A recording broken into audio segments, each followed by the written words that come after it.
A corrente contínua, ela vai tranquilamente do mais ao menos, sem trocar de direção. Bem, isso é fácil de entender, mas, na realidade, nós temos também que entender correntes alternadas. Então, chegou o momento de apresentar esta graciosa curva chamada senoide.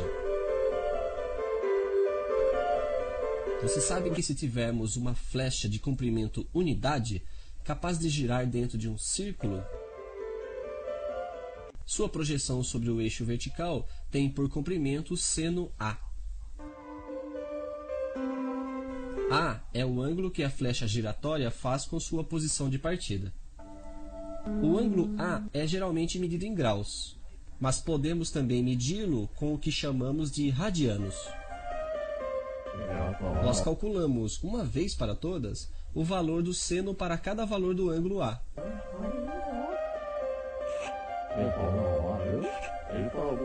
Isso está na memória de toda boa calculadora.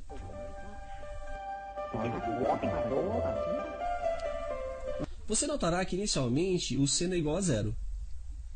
Depois ele aumenta, torna-se máximo igual a 1. Depois diminui até zero. Passa no outro sentido, torna-se negativo, igual a menos 1, e etc.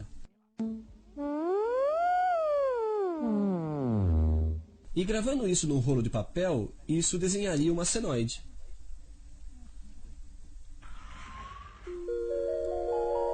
Você notará que é exatamente assim que se comporta uma corrente alternada. Mas, no lugar de uma flecha giratória de comprimento unidade, pegamos uma flecha cujo comprimento representa a intensidade de corrente máxima.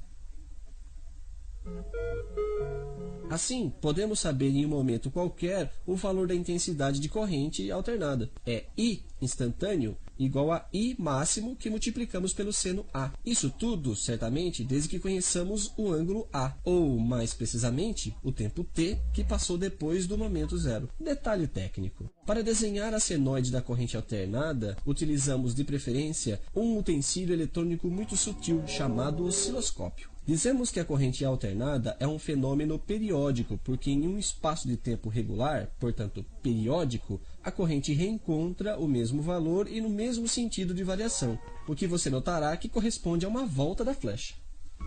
O tempo percorrido entre os dois se chama o período e é medido em segundos, em milissegundos ou em microsegundos. Podemos também contar quantas voltas dá a flecha em um segundo.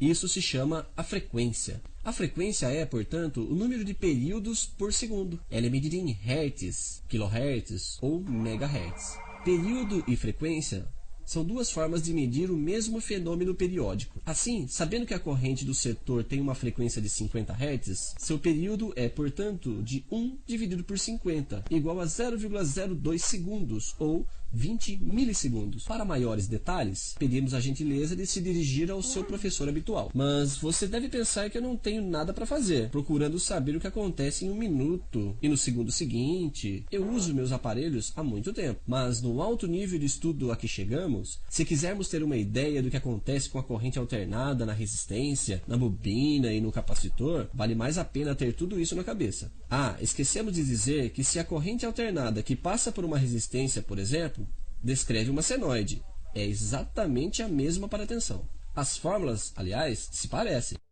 Sim, mas então, quando dizemos que a tensão do setor é 220 volts, a que ponto da senoide corresponde esses 220 volts? Nesse ponto aqui, naquele ponto lá, ou em outro?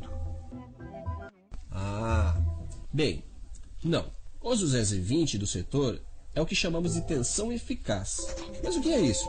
Se uma fonte alternada ligada em uma resistência fornece uma certa energia em forma de calor, quer dizer, por efeito Joule, bem, a tensão eficaz dessa fonte alternada é a tensão da fonte contínua que produziria exatamente o mesmo efeito Joule, o que corresponde a isso aqui.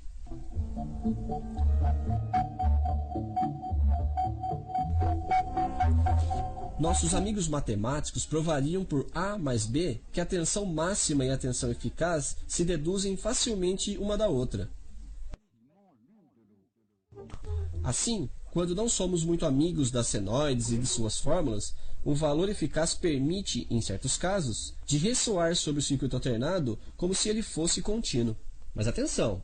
Isso só funciona quando o circuito comporta apenas resistências puras, pois assim que entram em cena a bobina e o capacitor, acontecem coisas bem mais sutis, que veremos um pouco mais tarde.